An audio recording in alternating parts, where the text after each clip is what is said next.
इस तमाम अमल ने पूरी कौम को आज मुत्तहिद कर दिया है। आज ये सिर्फ सियासत का मामला नहीं रहा, ये शराफत का मामला बन चुका है।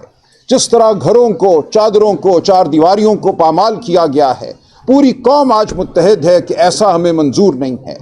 आज हम सिर्फ एक दूसरे से कलाम नहीं कर रहे, आज हमारी गुफ्तगू पूरी कौम सुन रही है, पूरी कौम हमारी मुंतज़िर है।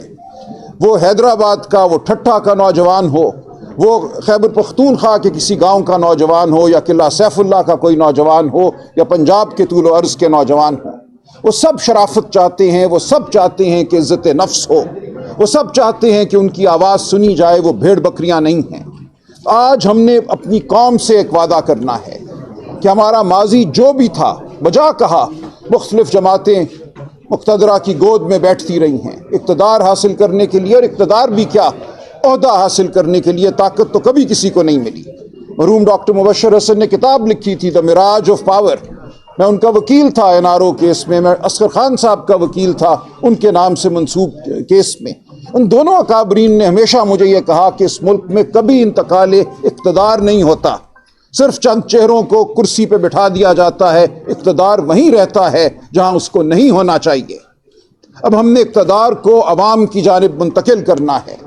हमने उन लोगों को जो समझते हैं कि वो फरासत रखते हैं क्योंकि उनके हाथ में ताकत है, उनको बताना है कि आप फरासत नहीं रखते। यहाँ वो फरासत जमा है, वो अकाबरीन जमा हैं जिन्होंने इस मुल्क को के लिए सोचा है, जो दर्द रखते हैं, जो तजुर्बा रखते हैं। हमसे पूछिए, सीखिए। हम हैं कौम का ज़मीर, हम हैं कौम की आवाज़।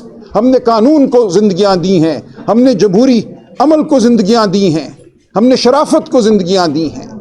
हम आपके दुश्मन नहीं हैं, आप हमारे दुश्मन क्यों हैं आज? क्यों आप चाहते हैं कि इस मुल्क में हक की बात ना की जाए? क्यों आप चाहते हैं कि इस मुल्क में सच ना हो? क्यों आप चाहते हैं कि झूठ की बुनियाद पर, दगे की बुनियाद पर, अगवाकारी की बुनियाद पर एक निज़ाम कायम किया जाए? जिस तरह 8 फरवरी 2024 को आपने अवाम की आवाज़ पर डाका डाला, वो डाका भूला नहीं जाएगा। अवाम उसको फरामोश नहीं करेगी। आप हुकूमत नहीं कर सकते, रावी चैन है नहीं लिखेगा। आज सिंध सरापा एहतजाज है। जिस तरह आपने ये नहरों के मंसूबे बनाए, आपने ये सोचा कि सिंध में बसने वाले इंसान ज़मीन पर बोझ हैं, इनसे बात करना भी ज़रूरी नहीं है, इनके मुस्तकबिल का फ़ैसला हम इस्लामाबाद में या रावलपिंडी में बैठ कर कर सकते हैं। ये तोहमत है पाकिस्तानी कौम के लिए। हम सब इस वतन के खैरख्वाह हैं, मुहिब्बे वतन हैं। सिंध की तकदीर पाकिस्तान की तकदीर है, सिंध कोई हमसे अलहदा नहीं है, खैबर पख्तूनख्वा हमसे अलहदा नहीं। हम गए हैं सिंध, वहाँ हमने तूल अर्ज़ के से आए लोगों से बात की है, हम खुद भी गए हैं। आज एक ही सवाल है सिंध में कि ऐसा क्यों हमारे साथ कर रहे हो? आपने एक गैर मुंतखब हुकूमत को सिंध में भी मुसल्लत किया, आपने गैर मुंतखब हुकूमत को पंजाब में मुसल्लत किया, वफाक पे मुसल्लत किया, और उसके नतीजे में आप कहते हैं कि अब हम सुर्ख व सफ़ेद के मालिक हैं, हम फैसला करेंगे कि कहाँ रेगिस्तान होगा, कहाँ फसलें उगेंगी, पानी कहाँ से मोड़ा जाएगा, पानी किसको दिया जाएगा। आप नहीं हैं ये फैसले करने के कादिर। ये फैसले पाकिस्तान की आवाम ने करने हैं। ये फैसलों के लिए आपको आना पड़ेगा हमारे पास, वरना ये फैसले कुछ भी नहीं होंगे, ये हवा में तहलील हो जाएंगे। मैं आज ये अर्ज़ करना चाहता हूँ तमाम यहाँ आए हुए अकाबरीन से कि ये मौका एक तारीख़ी अहमियत का मौका है। पाकिस्तान की आवाम जमहूरी अमल के साथ आज जुड़ी हुई है। PTI की शक्ल में एक बहुत बड़ी सियासी ताकत इस मुल्क में नमूदार हुई है। आप सब जो यहाँ जमा हैं अपना एक वजूद रखते हैं, अपनी एक तारीख़ रखते हैं। अगर आज हम सब इकट्ठे हो जाएं, आज हम सब अगर मिलकर आवाज़ उठाएं तो हमारे सामने कोई नहीं ठहर सकता, मैं आपको यकीन दिलाता हूँ। ये हमारा बाहमी निफाक है जिसकी वजह से इस मुल्क में गैर जमहूरी कुव्वतों को बालादस्ती हासिल रही है। अब कोई गुंजाइश नहीं है निफाक की।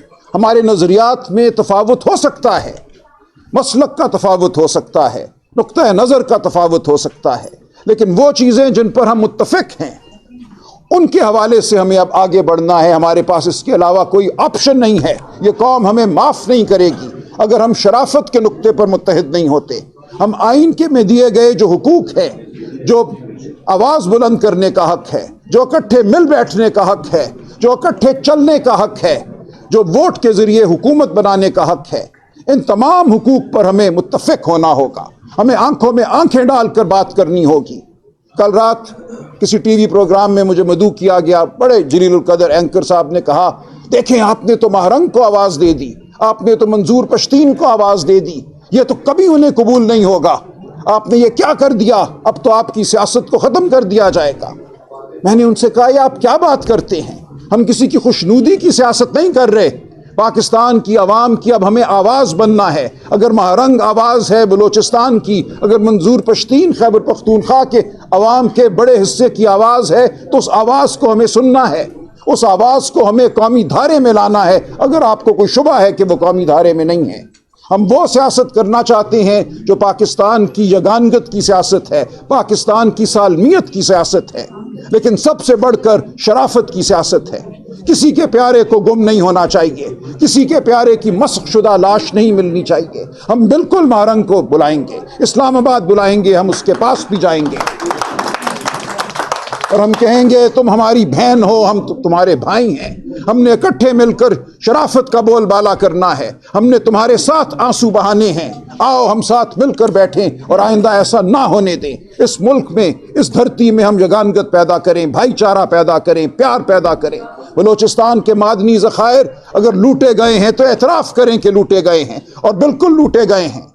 70 साल गैस नहीं मिली बलूचिस्तान को। आज जो मादनी ज़खायर हैं उनके हवाले से जो मायदे हो रहे हैं, वो कौन सी असम्बलियों से उनकी तौसीक कराई जा रही है? असम्बली के ऊपर बंदूक रख कर बंद कमरों में तौसीक कराई गई है, ये हम सब जानते हैं। हम जानते हैं कि आज गवादर के साथ क्या हो रहा है, वहाँ क्या बेचैनी है।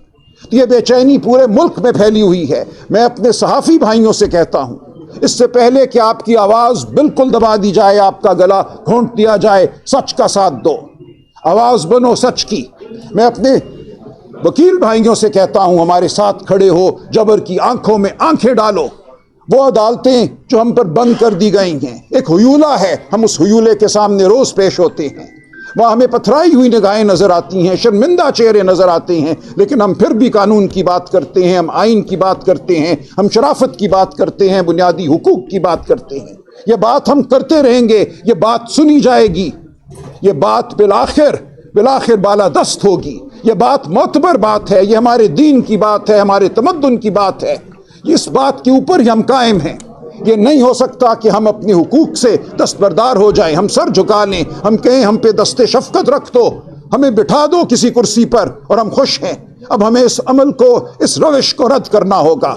हमें कहना होगा कि हम इस ज़मीन से उगे हुए बूटे हैं, हमने वापस इस ज़मीन में जाना है। हमारी वफादारी इस ज़मीन के साथ और इस ज़मीन से उगे हुए इंसानों के साथ है। हमारी वफादारी किसी वर्दी के साथ नहीं है, हमारी वफादारी पाकिस्तान के साथ है, और जो पाकिस्तान के आइन का वफादार है, हमारी वफादारी उसके साथ है। हमने आइन की हुदूद में हर एक से काम लेना है, हम हर एक से काम करवाना है, और इस काम का मकसद सिर्फ और सिर्फ पाकिस्तान की फलाह, पाकिस्तान के अवाम की फलाह है। तो ये मेरी आप सब काबरीन से गुजारिश है। बहुत से नए लोग अब सियासी अमल में शामिल हुए हैं मेरे जैसे। मैं आपसे वादा करता हूं कि हम सियासी अमल में इसलिए नहीं आए कि हमें कोई कुर्सी सामने नजर आ रही है। मेरे ऊपर 18 मुकदमे हैं आज। हम सियासी अमल में इसलिए आए हैं कि ये हमारे ज़मीर की आवाज़ है। मेरे जैसे लाखों लोग आज इस वक्त मौजूद हैं पाकिस्तान में, जो रिवायती सियासत का हिस्सा नहीं बनना चाहते, जो ज़मीर की सियासत करना चाहते हैं, जो शराफत की सियासत करना चाहते हैं, जो वो सियासत करना चाहते हैं जिसके अलमबरदार आप रहे हैं, हुकूक की सियासत, जमहूरियत की सियासत, भाईचारे की सियासत। तो आप रहनुमाई कीजिए, हम आपके साथ हैं, हम आपके दस्ते हैं। पीटीआई की शक्ल में इमरान खान ने एक बहुत अजीम शान कुव्वत इस कौम को अता की है।